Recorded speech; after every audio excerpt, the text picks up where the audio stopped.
আসসালামু আলাইকুম রহমতুল্লাহ। সুপ্রিয় দর্শক, আলহামদুলিল্লাহ খুশির সংবাদ, আদ্দিন হসপিটালের লাইসেন্স ফিরে পেয়েছে। লাইসেন্স ফিরে দিতে বাধ্য হয়েছে স্বাস্থ্য মন্ত্রণালয়, প্রধানমন্ত্রী।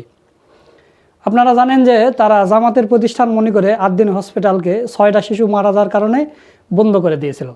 কিন্তু পরবর্তীতে যে চাপটা তাদের সহ্য করতে হয়েছে, শুধু দেশের চাপ নয়, বহির বিশ্ব থেকেও তাদের চাপ সহ্য করতে হয়েছে। কারণ আদ্দিন হসপিটালে বিশ্বের বিভিন্ন দেশ থেকে শিক্ষার্থীরা সেখানে পড়াশোনা করতে আসে এবং অনেকের সার্টিফিকেট আটকে গিয়েছিল, আপনারা সবাই জানেন। আর জামাত ইসলামের যেগুলো প্রতিষ্ঠান, ইসলামী ব্যাংক হসপিটাল, ইবনে সিনা এবং আদ্দিন হসপিটালের যে সেবাগুলো, এগুলো বাংলাদেশের কোনো হসপিটালের খাওয়া নেই এত অল্প খরচে এত সুন্দর মানের চিকিৎসা দেবে। আর আদ্দিন হসপিটাল মানে হচ্ছে গরিবের হসপিটাল। ঢাকা শহরের বুকে 280 টাকায় অ্যাম্বুলেন্স পাওয়া যায়, শুধু ফোন করবেন আপনার বাসায় গিয়ে আপনাকে নিয়ে আসবে। এরকম সুবিধা কোন হসপিটাল দেবে? আদ্দিন হসপিটাল দেয়। অথচ 6টা শিশু মারা যাওয়ার কারণে লাইসেন্স বাতিল করে দিয়েছে। আর আমরা দেখলাম যে রাজশাহী মেডিকেল কলেজে 91 জন শিশু মারা গেছে, তারপরেও কোনো লাইসেন্স বাতিল নেই, কিছু নেই। তো পরবর্তীতে আমরা লড়াই সংগ্রাম করেছি এবং আদ্দিন হসপিটাল থেকেও আদালতে মামলা করা হয়েছিল। তো পরবর্তীতে লাইসেন্স ফিরে দিয়েছে 3টা শর্তে। তো প্রিয় দর্শক, এই বিষয় নিয়ে গুরুত্বপূর্ণ আলোচনা করছেন আমাদের বড় ভাই মোহাম্মদ সোলাইমান। তো চলুন আমরা সেই ভিডিওটা একটু দেখে আসি। আদ্দিন হাসপাতাল লাইসেন্স ফিরে পেয়েছে। যেমনটা আমি শুরু থেকেই বলে আসছি যে আদ্দিন হাসপাতালের লাইসেন্স অন্যায়ভাবে বাতিল করেছিল স্বাস্থ্য মন্ত্রণালয়, স্বাস্থ্য অধিদপ্তর। কিন্তু আদ্দিন হাসপাতাল অবশ্যই তার লাইসেন্স ফিরে পাবে, লাইসেন্স ফিরিয়ে দিতে বাধ্য হবে, আমরা সেটা বলেছিলাম। হ্যাঁ, আদ্দিন হাসপাতালের যে ত্রুটি ছিল, যে নেগলিজেন্স ছিল, তার জন্য অবশ্যই শাস্তি হতে হবে, শাস্তি হয়েছে, বা আরো বড় শাস্তি দিলেও আমাদের কোনো আপত্তি ছিল না। কারণ 6 জন শিশু তাদের নেগলিজেন্সের ফলে নিহত হয়েছে, এটা কিছুতেই ক্ষমার যোগ্য নয়। অ্যাট দি সেম টাইম এর শাস্তি এই নয় যে তাদের লাইসেন্স বাতিল করতে হবে। তো দর্শক, লাইসেন্স ফিরে পেয়েছে, এটা অনিবার্য ছিল এবং আমরা যে টাইম ফ্রেমিং প্রেডিকশন করেছিলাম তার মধ্যেই ফিরে পেয়েছে। এখন আদ্দিন হাসপাতাল লাইসেন্স ফিরে পেয়েছে, এটা জাস্ট একটা প্রাইভেট হসপিটাল, তার লাইসেন্স অন্যায়ভাবে সরকার কেড়ে নিয়েছিল, এখন ফেরত দিয়েছে, এরকম কোনো বিষয় না। একটা রাজনৈতিক তাৎপর্য রয়েছে, আমি সেদিকে আসছি। তার আগে বলে নিই, এই লাইসেন্স ফিরে পাওয়ার যে লড়াই, অবশ্যই আদ্দিন হাসপাতাল ইসলামপন্থী নাম এবং ইসলামপন্থীদের একটা রেলেভেন্স আছে, এটা জামাত শিবিরের নয়। কিন্তু এই লাইসেন্স ফিরে পাওয়ার সাথে জামাত শিবিরের একটা বিজয়, এর একটা সম্পর্ক আছে। কিভাবে, আমি সেটা দেখাচ্ছি। এখন সরাসরি জামাত শিবিরে না হলো, এটা তাবলিগ পন্থী বললে ভুল হবে না। কারণ আদ্দিন হাসপাতালের যিনি মালিক বা চেয়ারম্যান ডাক্তার শেখ মহিউদ্দিন, তিনি এখন কাগজে কলমে চেয়ারম্যান নেই, তিনি এটার মূল মালিক। হোয়াট এভার ইউসে, হাউএভার ইউসে, তিনি কিন্তু তাবলিগ জামাতের লোক, এটা অনেকে জানেন না। অর্থাৎ তিনি নন পলিটিক্যাল। তবে তার পরিবারের লোকজন সব দলের সাথে, সব সরকারের সাথে সম্পর্কিত এবং ব্যবসায়ীরা এরকমই হয়। ব্যক্তি হিসেবে তিনি তাবলিগ, আমি জেনে বলছি।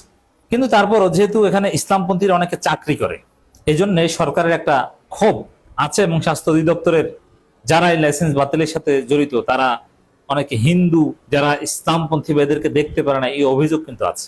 এইসব সব প্রতিহিংসা ওভারকাম করে আদ্দিন হাসপাতাল তার লাইসেন্স ফিরে পেয়েছে। এই লড়াইয়ের অন্যতম ক্রেডিট অ্যাডভোকেট শিশির মনিরের। তিনি কিন্তু একটু সময়ের জন্য পিছু হটেন নাই, যে ঠিক আছে লাইসেন্স বাতিল করেছে, প্রতিবাদ করেছেন, সংবাদ সম্মেলন করেছেন, জনমত তৈরি করেছেন। এবং এখানে জামাত শিবিরের একটা ক্রেডিট হচ্ছে, তারা জনমত তৈরি করেছে এবং সরকারকে চাপ দিয়েছে, সরকারের সিদ্ধান্তের সমালোচনা করেছে এবং সরকার স্বাস্থ্য খাতের অন্যতম পথিকৃৎ এবং কম দামে উন্নত প্রাইভেট চিকিৎসা দেওয়ার এই আদ্দিন হাসপাতাল বন্ধ করে দিয়েছে। এতে সরকার অনেক দুর্নাম হয়েছে এবং এই দুর্নামটা করেছে মূলত জামাত শিবিরের লোকজন। তো এটা সরকারের উপর একটা প্রেশার ক্রিয়েট করেছে। শিশির মনির জাস্ট আইনি লড়াই চালালে তাকে তো আর মিডিয়ায় আসতে হতো না, কিন্তু তিনি আইনি লড়াই চালিয়েছেন, একই সাথে তিনি প্রেশার ক্রিয়েট করেছেন জনমত তৈরির মাধ্যমে।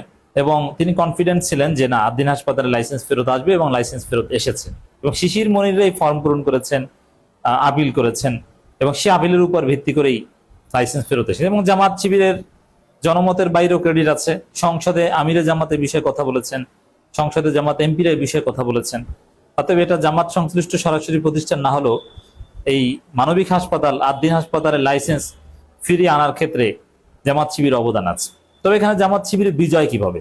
বিজয় ইন দিস সেন্স, সরকারের জন্য এটা একটা টেস্ট কেস ছিল যে ইসলামী ব্যাংক দখল করেছিল, আদ্দিন হাসপাতালের লাইসেন্স বাতিল করেছিল। এখন আদ্দিন হাসপাতালের লাইসেন্স যে যুক্তিতে বাতিল করেছে, ওই যুক্তিতে বাংলাদেশের অধিকাংশ প্রাইভেট হসপিটালের লাইসেন্স বাতিল হয় বা স্থগিত হয়। ওটা স্থগিত করেছিল অন্য কোনো হাসপাতালের লাইসেন্স তো স্থগিত করে না, এমনকি জরিমানাও করে না, কিন্তু আদ্দিন হাসপাতালে একদম লাইসেন্স স্থগিতই করে ফেলেছে। এটা একটা টেস্ট কেস ছিল যে ইসলামপন্থীদের এইসব প্রতিষ্ঠান বিএনপি দখল করতে চায়। ইসলামী রাজনীতির যে একটা মডেল, ইসলামপন্থার যে একটা মডেল, যে না তারা জনসেবা করতে পারে, তারা মানব সেবা করতে পারে, এই জায়গাটায় একটা ঘাটতি দেখানো, এটা উদ্দেশ্য ছিল সরকারের। এবং ইসলামপন্থী প্রতিষ্ঠান, ইসলামী ব্যাংক, অমুক তমুক, এতে লাভ নাই, দেখো নাই যে নাই, শেষ হয়ে গেছে, টাকা দিতে পারে না, মানে পুরো ইসলামপন্থার একটা মডেলের উপর মানুষের আস্থায় চির ধরানোর একটা ষড়যন্ত্র ছিল। এবং যদি বিএনপি সরকার এটা হজম করতে পারতো, ইসলামী ব্যাংক হাসপাতাল, আদ্দিন হাসপাতাল বা ইসলামী ব্যাংক, তাহলে তারা পাল্টা মডেল তৈরি করে ফেলতো যে এই যে দেখেন যে ইসলাম পন্থা দিয়ে চলে না, অতএব এগুলোর উপর আস্থা রেখে লাভ নেই।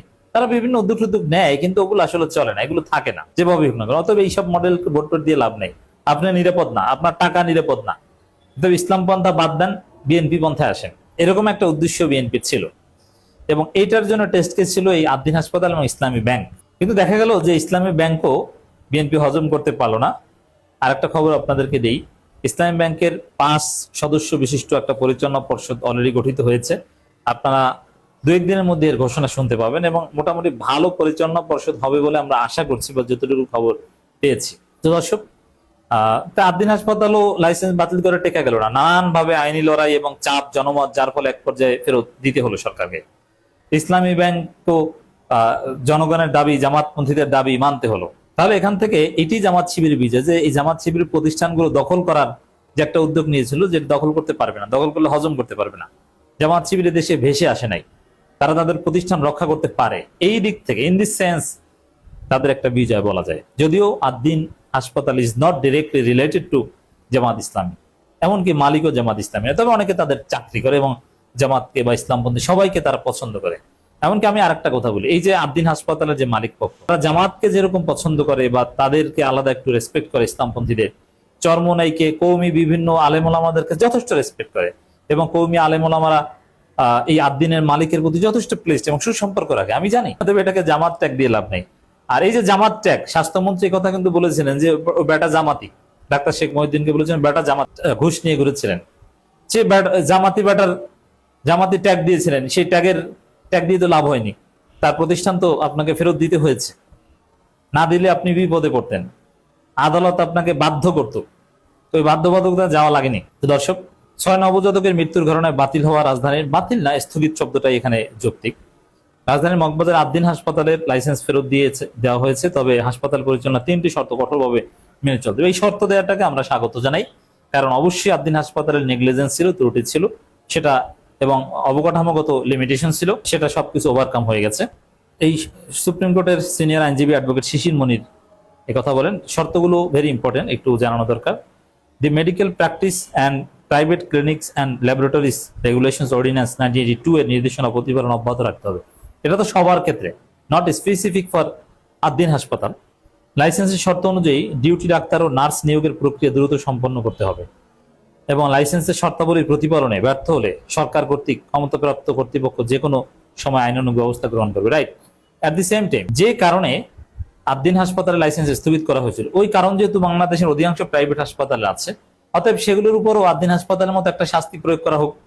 শুধু নেগলিজেন্স এটা বাদ দিলেও, নেগলিজেন্সের বাইরেও যেসব আদ্দিন হাসপাতালে যেসব ত্রুটি সামনে এসেছিল, এইসব ত্রুটি অধিকাংশ প্রাইভেট হসপিটালে আছে, অতএব সেগুলোতে হাত দিয়ে একটা সংস্কারের ব্যবস্থা করা হোক, কেউ উদ্যোগ নিতে পারেন জাতির বৃহত্তর স্বার্থে।